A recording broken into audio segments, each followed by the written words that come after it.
Hello everyone. आज हम लोग क्लास 9th का ये टेस्ट पेपर है जो हम लोग वर्ग में टेस्ट लिया गया है, जिसमें सभी बच्चों ने अपना भाग लिया और इसका जो भी आंसर दिए हैं उसको मिलान करने के लिए ये हम वीडियो बना रहे हैं ताकि आप लोग अपने घर पे भी आसानी से इसको मिलान कर सकते हैं कि कौन सा हमारा सही है, कौन सा हमारा गलत है। ठीक है, एक पेपर ये लिया गया है किसी बच्चे से और उसको मिलान करने के लिए देख रहे हैं। पहला प्रश्न है जिसमें दिया है कि किसी वृत्त में त्रिज्या की संख्या कितनी होती है? 2, 4, 10 अनगिनत। यानी कि वृत्त की त्रिज्या, किसी भी वृत्त में त्रिज्या की संख्या कितनी होती है, इसी को दर्शाने के लिए माने कि ये दिया गया है। तो हम लोग एक चीज़ देखते हैं कि कोई भी वृत्त होती है, तो जैसे ये वृत्त होता है, इसकी त्रिज्या क्या होती है कि यहाँ केंद्र से खींची गई परिधि तक की, तो ये जो भी हम खींच रहे हैं क्या होता है, ये त्रिज्या होता है। इसकी संख्या कितनी हो सकती है? आपको स्वतः ही लग रहा है कि कितना हो सकता है, कितना हो सकता है? अनगिनत। कितना होगा? अनगिनत। देखिए इसमें टिक भी मारा गया है, किसी बच्चे का ही पेपर है जिसमें टिक मारा गया, उसने मारा हुआ है कि अनगिनत। ये उनका बिल्कुल सही है। यानी कि पहला है जो पहला प्रश्न का आंसर होगा हम लोगों का, जो क्या होगा? डी होगा। क्या होगा? डी, जो कि क्या लिखा हुआ है? अनगिनत। ठीक है, नंबर 2 में आते हैं। 2 का आंसर क्या होगा देखते हैं। 2 का प्रश्न है कि वृत्त की सबसे बड़ी जीवा को क्या कहते हैं? तो ये वृत्त है। जीवा किसे कहा जाता है? तो जीवा वह रेखाखंड होते हैं जिसका दोनों अंत बिंदु कहाँ पे हो? तो परिधि पर। ये जीवा है, ये जीवा है, ये जीवा है, ये जीवा है, ये जीवा है। इसकी भी संख्या अनगिनत होती है, ऐसे भी खींच सकते हैं। तो इसमें पूछ रहा है कि सबसे बड़ी जीवा कौन होती है? तो याद रखिएगा, सबसे बड़ी जीवा जो बीच में खींची जाती है, जो केंद्र से होकर जाती है, जो जिसे क्या कहते हैं? व्यास कहते हैं, वही सबसे बड़ी जीवा होती है। अर्थात इसका आंसर क्या हो जाएगा? बी, जो कि व्यास। ये भी किसी बच्चे द्वारा मारा गया है जिसका आंसर व्यास, उसने सही मारा है। यानी कि दूसरा का आंसर कौन सा होगा? बी। क्या होगा? व्यास। ठीक है, आगे बढ़ते हैं। नंबर 3 में तीसरा प्रश्न है हम लोगों का, दिया हुआ है। तीसरा प्रश्न है कि वृत्त के बाहर स्थित एक बिंदु से वृत्त पर कितनी स्पर्श रेखा खींची जा सकती है? सपोज दैट, मान लीजिए एक ये हम लोगों का वृत्त है, इसके बाहर मान लीजिए यहाँ पर एक बिंदु हो गया है और इस बिंदु से इस वृत्त पर कितनी स्पर्श रेखा की, देखिए तो ऐसे खींचा जाता है। स्पर्श रेखा जो मैंने उसको स्पर्श करते हुए निकले, उसको क्या कहा जाता है? स्पर्श रेखा कहा जाता है। ठीक है, तो ये जो हो गया हम लोग का क्या है? स्पर्श रेखा। तो एक बिंदु से कितनी स्पर्श रेखा खींची जा सकती है? तो आंसर इसका क्या होगा? 2 होगा। ठीक है, इसका आंसर क्या हो सकता है? 2। यानी कि देखिए इसमें लिखा हुआ है कि 1, 2 ऑप्शन दिया हुआ है ना, तो ऑप्शन के आधार पर हम लोग कौन सही मार सकते हैं इसमें? तो 2 मार सकते हैं, जो कि हम लोग का आंसर सत्य होगा। ठीक है, इसमें कहाँ है? ये 2 वाला। ठीक है, तो तीसरा का आंसर हम लोग क्या लिखेंगे? 2। पहला है ए आंसर, इसमें 2 लिखा हुआ है। ठीक है, आगे बढ़ते हैं। इसके लिए नंबर 4 में किसी वृत्त के केंद्र पर कितने अंश का कोण बनता है? ये तो आप अच्छी तरह से जानते हैं कि ये वृत्त है, तो इसके एक किस केंद्र पर देखिएगा तो ऐसे डॉट डॉट कीजिएगा, तो यहाँ पर बनता है तो 180 डिग्री और नीचे भी बनता है तो 180 डिग्री, यानी कितना हो गया? 360। यानी कि चौथा का आंसर हम लोगों का क्या होगा? 360 डिग्री। 360 डिग्री कौन सा है? सी। तो लिख देंगे सी, ये हम लोग का आंसर हो जाएगा। फिर उसके बाद आगे बढ़ते हैं। वृत्त का व्यास अपनी त्रिज्या की होती है, दुगनी होती है कि चौगुनी होती है कि आधी होती है? क्या चीज़ है? तो वृत्त का व्यास, ये वृत्त हुआ, इसका व्यास इसी को कहते हैं, और यहाँ पर केंद्र होता है, और केंद्र से लेकर परिधि तक की दूरी को क्या कहा जाता है? इसे क्या कहा जाता है? त्रिज्या। इसे भी क्या कहा जाता है? यहाँ से यहाँ लीजिएगा तो त्रिज्या, लेकिन इस पूरा को क्या कहा जाता है? व्यास कहा जाता है, जिसे डी लिखा जाता है। तो हम लोग देख रहे हैं कि ये क्या होता है, जो व्यास होती है वो त्रिज्या की क्या होती है? दुगना होती है। आधा होती है तो त्रिज्या, और पूरा जब यहाँ से यहाँ लेंगे तो क्या हो जाएगा, व्यास। यानी कि प्रश्न है हम लोगों का कि जो वृत्त का व्यास है, जो वृत्त का व्यास है अपनी त्रिज्या का क्या होता है, तो दुगुना होता है। क्या लिखेंगे, दुगुना। तो इसमें पांचवा का आंसर हम लोगों का क्या हो जाएगा, ए, दुगुनी। ठीक है। अब हल करने वाला प्रश्न है, ज़रा इसको भी ध्यान से देख लिया जाए। दिया है कि एक वृत्त की त्रिज्या 21 cm है, तो वृत्त की परिधि तथा क्षेत्रफल ज्ञात करें। ठीक है, त्रिज्या का मान कितना दिया हुआ है, 21 cm। अब वृत्त की परिधि और क्षेत्रफल ज्ञात करना है। देखते हैं नंबर 6 में, चूँकि वृत्त की त्रिज्या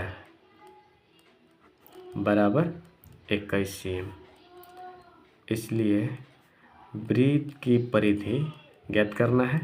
तो वृत्त की परिधि बराबर क्या होता है, 2πr होता है। तो 2πr है, तो हम लोग क्या करेंगे, 2π का मान क्या होता है जी, तो 22/7, और r का मान क्या होता है जी, तो इसमें दिया हुआ है कितना, तो 21, कटा देंगे तो क्या होगा, 17 के 21, तो 22 दूनी 44, और 44 लिए 3 से गुना कर देंगे, एक बार लिख देते हैं, 22 दूनी 44, और 44 में 3 से गुना कर दीजिए, 132, यानी कि 132 इसका परिधि हो गया। और क्या ज्ञात करना है इसका, तो क्षेत्रफल भी ज्ञात करना है। देखिए परिधि भी ज्ञात करना है और क्षेत्रफल भी, तो इसका क्षेत्रफल भी निकाल देते हैं। वृत्त का क्षेत्रफल बराबर क्या होता है, πr²।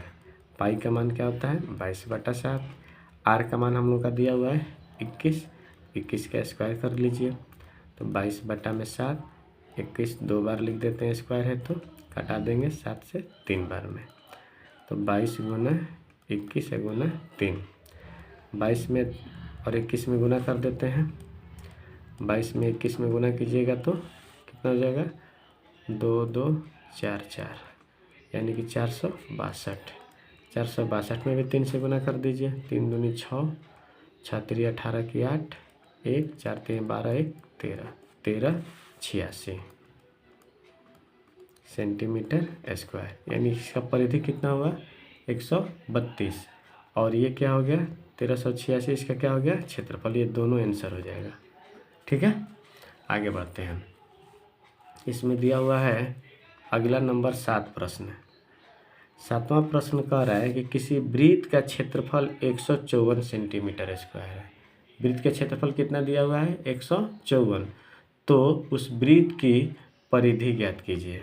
ठीक है, हम लोग देखते हैं, लिखेंगे यहाँ पे, चूँकि दिया गया है, क्या दिया गया है, तो वृत्त का क्षेत्रफल कितना है जी, तो 154 सेंटीमीटर स्क्वायर है। ठीक है, अब देखिए बनाते हैं इसको। वृत्त का क्षेत्रफल, याद रखिएगा जब वृत्त की परिधि ज्ञात करना है तो हमें त्रिज्या का मान होना जरूरी है, क्योंकि वृत्त की परिधि बराबर सूत्र होता है 2πr। r का मान रहेगा तभी बनेगा वृत्त का परिधि। तो r का मान निकलेगा कहाँ से, तो इसी प्रश्न से निकलेगा, जो मान दिया हुआ है, जो क्षेत्रफल का जो दिया हुआ है ना मान 154, इसी से निकलेगा कि वृत्त की त्रिज्या। तो वृत्त के क्षेत्रफल बराबर हम लोग का सूत्र होता है πr² होता है। तो हम लोग क्षेत्रफल की जगह पर कितना लिख देंगे, 154, पाई का मान 22/7, r का स्क्वायर नहीं दिया है तो इसी तरह लिख देते हैं 154। देखिए 7 ये भागा में है, इधर आएगा तो क्या हो जाएगा, गुणा में, इधर क्या बच गया, 22 गुना r², 154 गुना 7, देखिए 22 गुना में है, इधर आएगा तो क्या हो जाएगा, भाग में, r², घटा दीजिए, 22 7 54 से कट गया, 7 गुना 7 बराबर r², कितना हो जाएगा जी, 49 r²। अब देखिए तो r² है, इधर आ जाएगा, स्क्वायर हटेगा तो क्या हो जाएगा, इधर रूट हो जाता है, यानी कितना हुआ, 49 का वर्गमूल 7 हो जाएगा, यानी r का मान कितना आ गया, 7 cm। r का मान निकल गया ना। अब क्या हम लोग को प्रश्न में ज्ञात करने के लिए कह रहा है कि वृत्त की परिधि ज्ञात कीजिए, इसलिए वृत्त की परिधि बराबर 2πr होता है। 2 पाई का मान कितना हो गया जी 22/7। आर का मान कितना है 7, 7 से 7 कटा दीजिए, 22 दूनी 44 सेंटीमीटर। ये हम लोग का आंसर हो गया। ठीक है, 7 नंबर तक हल कर लिए। अब आते हैं 8वां प्रश्न में। क्या कह रहा है कि एक वृत्त की त्रिज्या 3 गुनी कर दी जाए तो वृत्त का क्षेत्रफल कितना गुना हो जाएगा। यानी वृत्त की त्रिज्या कितना कर देना है 3 गुना कर देना है, तो वृत्त का क्षेत्रफल कितना हो जाएगा यही हमें ज्ञात करना है। ठीक है, देखते हैं इसको भी। 1 मिनट यहीं इसको हल कर देते हैं। नंबर 8, माना वृत्त की त्रिज्या को मान लेते हैं कुछ, r बराबर कितना तो x। तो वृत्त का क्या क्या है जी क्षेत्रफल है ना, तो वृत्त का क्षेत्रफल बराबर क्या होता है जी, या तो पाई r स्क्वायर। पाई r के मान कितना है तो x, तो x स्क्वायर। यानी ये तो हम लोगों ने माना क्या चीज़ x, तो इसका क्षेत्रफल कितना आ गया तो x स्क्वायर आ गया। ठीक है, लेकिन अब कह रहा है प्रश्न हम लोगों का कि इस त्रिज्या को हम लोग को क्या कर देना है तिगुना कर देना है। इसलिए वृत्त की त्रिज्या, ये नई त्रिज्या हो गई, नया वृत्त की त्रिज्या r बराबर क्या हो जाएगा 3x। ठीक है, अब 3x हो गया, तब इसलिए अब ये इस वृत्त के क्षेत्रफल निकालेंगे। तो क्या होता है जी पाई r स्क्वायर। पाई इसी तरह लिख लिए, r का स्क्वायर यानी कितना है 3x, 3x का स्क्वायर कर दीजिए। पाई 3x 2 बार लिख दीजिए, 3x पाई कितना हो जाएगा तितरी का 9x स्क्वायर।